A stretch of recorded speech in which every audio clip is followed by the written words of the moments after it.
로마서 9장 19절에서 24절 말씀입니다.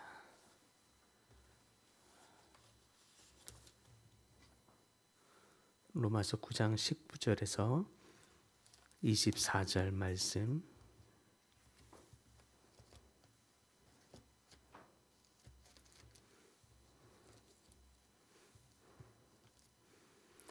한 목소리로 함께 봉독합니다.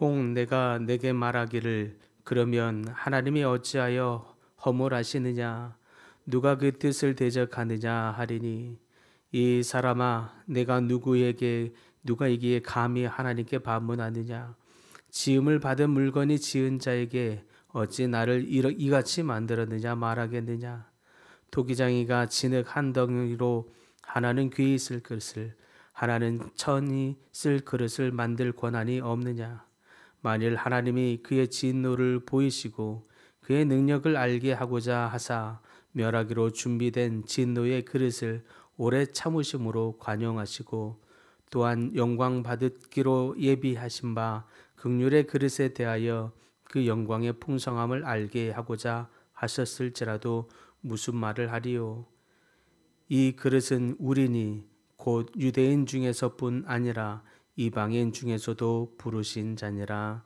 아멘.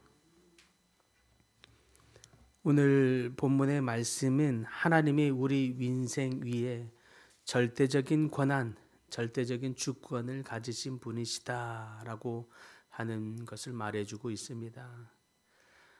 그런데 이러한 부분을 더러는 편하게 듣지 않는 경우가 있습니다. 이를테면 그 이유라고 한다면 하나님이 우리 삶의 모든 것을 결정하신다면 혹 그 결정이 우리에게 별로 좋은 것 같지 않으면 그래서 우리에게 불리하면 어떡하지라는 생각을 가질 때입니다.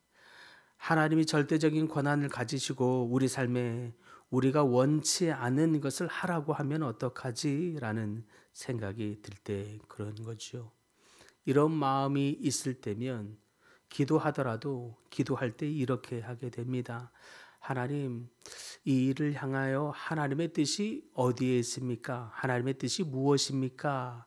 하나님의 뜻을 알려주면 제가 그대로 따르리이다 라고 하는 태도로 기도하기보다 하나님의 뜻은 둘째치고 제가 원하는 것이 이것이니 이것을 이루어 주옵소서라고 기도하게 되는 거죠.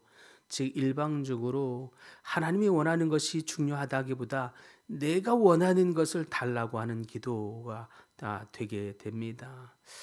그도 그럴 것이 혹여나 하나님의 뜻을 물었다가 내가 원치 않은 것을 하라고 한다거나 아니면 내가 원하는 이것을 안 된다고 할까 싶은 마음이 우리를 두렵게 하기도 하기 때문입니다.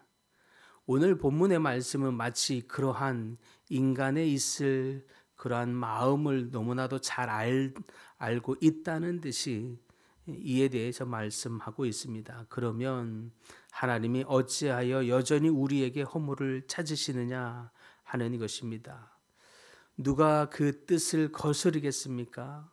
즉 하나님이 모든 것을 정하신다면 왜 우리를 탓하겠느냐 하는 항의의 말씀입니다.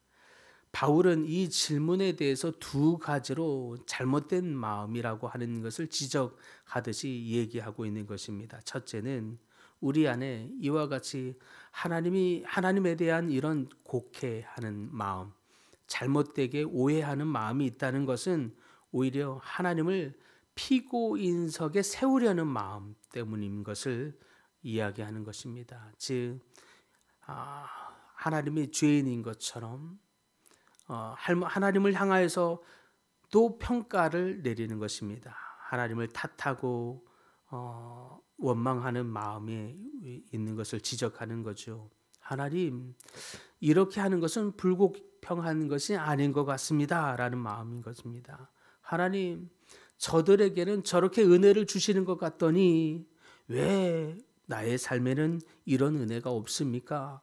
하나님, 저들에겐 놀라운 축복을 그렇게 많이 허락하시는 것 같더니 왜 나는 이렇게 봉사하고 이렇게 헌신하기까지 하는데 왜 그에 합당한 열매는커녕 은혜가 없느냐 하는 것입니다.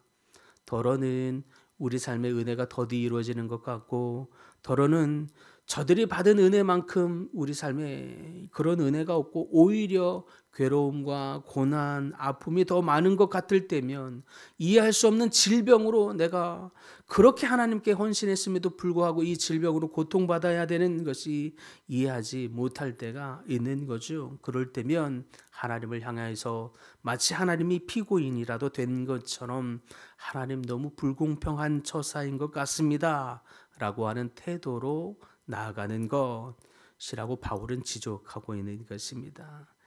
이런 항변 속에서 우리는 하나님을 판단하려고 하는 마음, 오히려 하나님을 평가하고 내가 재판장이라도 되려는 것처럼 하나님을 비난하고 또 하나님을 향하여 원망하는 마음으로 있는 것입니다. 하나님, 너무 불공평합니다. 이해할 수가 없습니다. 왜 내 삶에 이런 고난을 내가 겪어야 하는지 도무지 이해할 수가 없습니다. 이런 마음의 태도에 대해서 바울이 이렇게 지적하고 있는 거예요. 이 사람아, 네가 누구이기에 하나님을 향해서 반문하느냐라고 말씀하고 있는 것입니다. 하나님이 이렇게 쓸 수도 있고 저렇게 쓸 수도 있는 것이 아니냐. 하나님이 토기장애로서 하나는 귀하게 쓸 그릇을 만들고 하나는 천하게 쓸 그릇을 만드는 그 결정권이 주님에게 없느냐라고 하는 이야기로 바울이 반문하고 있는 것입니다.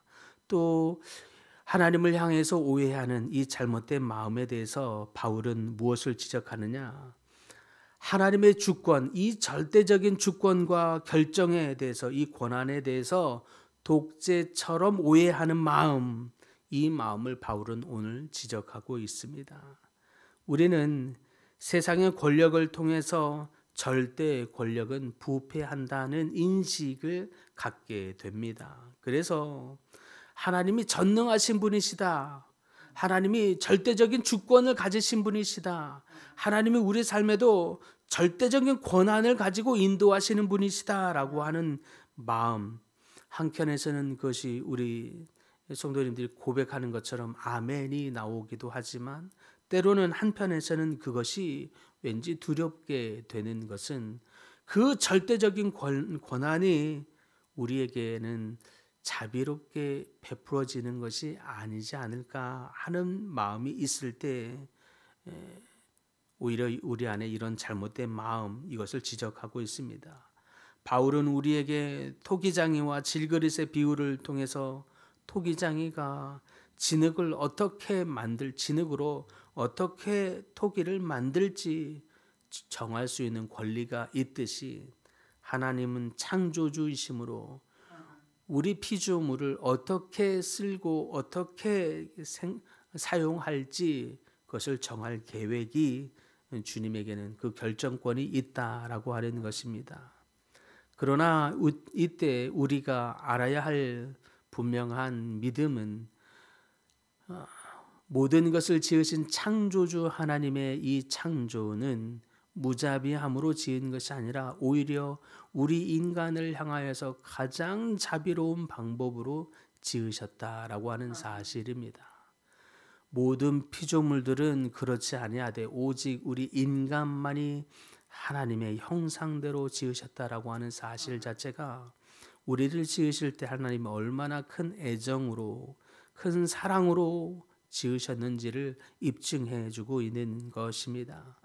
그러므로 그분이 우리를 지으실 때에 이 가지셨던 절대적인 권한, 주권은 우리를 짓밟기 위한 권력이 아니라 우리를 향하여 자비와 사랑을 베풀기 위한 권한으로 그러한 주권을 가지시고 지으셨음을 믿는 여러분 다 될 수 있기를 소망합니다.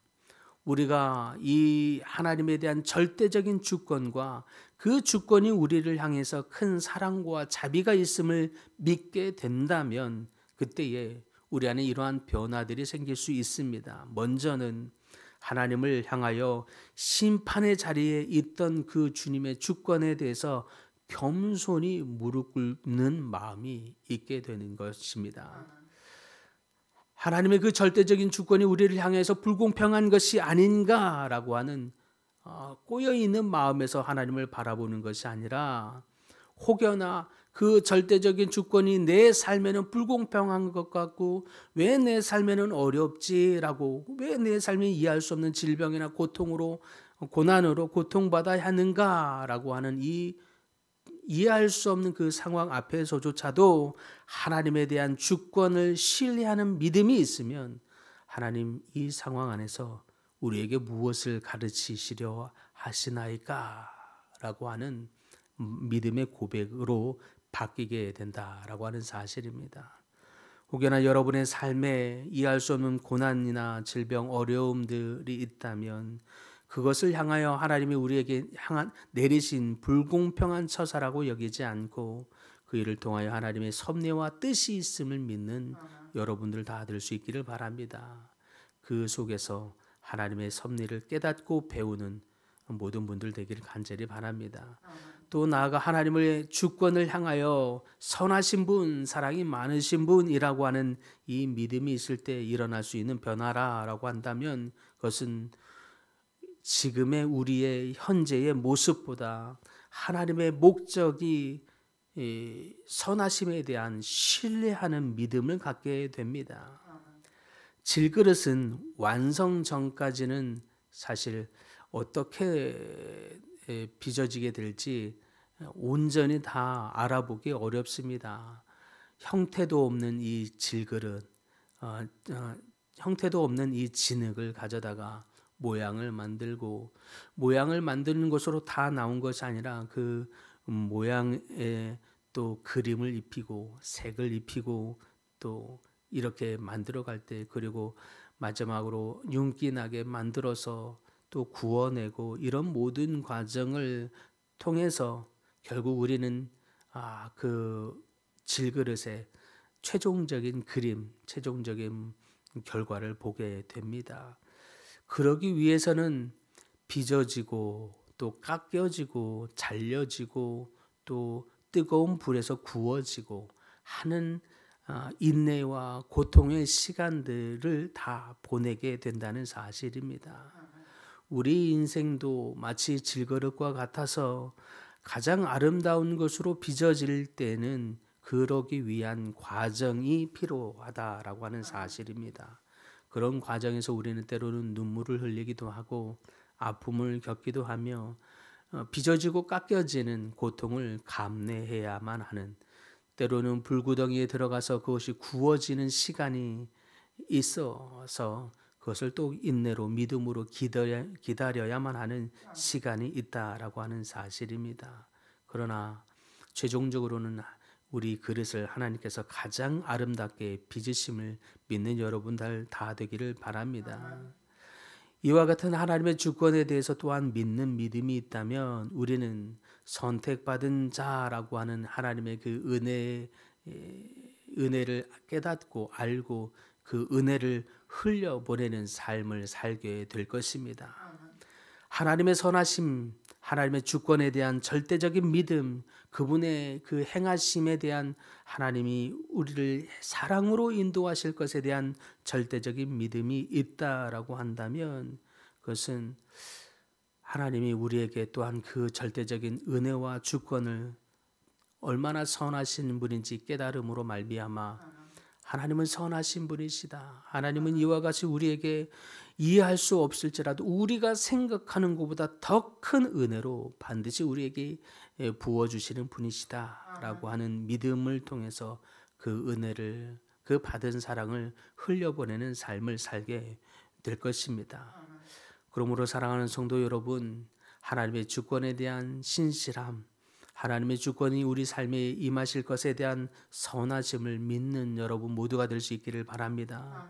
그리하여 오늘도 때로는 구워지는 고통, 깎여지고 빚어지는 고통 있다라고 할지라도 하나님의 선하심에 대한 신실한 믿음으로 온전한 믿음으로 그 시간들을 인내로서 기다리고 그를 통하여 마지막에 우리에게 가장 아름답게 빚으실 하나님의 사랑과 은혜에 감사함으로 오늘의 시간을 보내는 여러분 모두가 될 수 있기를 간절히 축복합니다.